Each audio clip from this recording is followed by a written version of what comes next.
Friday night at 6 o'clock, New Bedford, who are 2-1, they travel to 0-4 Barnstable. Yes, Barnstable is 0-4 this year.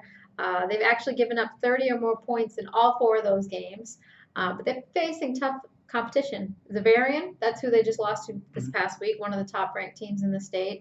It seems like they haven't had an easy game all season, and I don't think it's going to be an easy game this week because even though New Bedford did lose last week to Bridgewater Raynham, the Whalers are a tough team. They can put points on the board. Last week they had a little bit of trouble against, Bridgewater Raynham's, front line. They pretty much had trouble running the ball. I think they only had 60 total yards on the ground.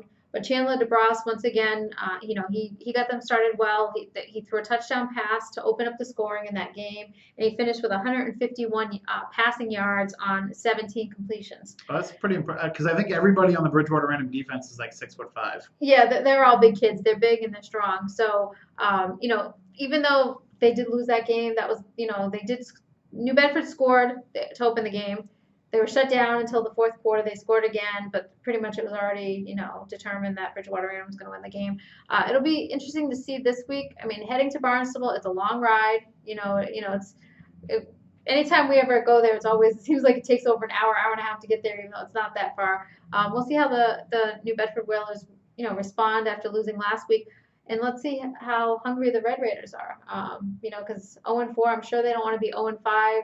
Knowing that the OCL schedule is going to be opening up soon enough, because I'm sure Dartmouth will be facing them, and Bridgewater Raynham and such. So, we'll see how New Bedford responds to that loss, and see if they can rebound, or see if the Red Raiders can get their first win.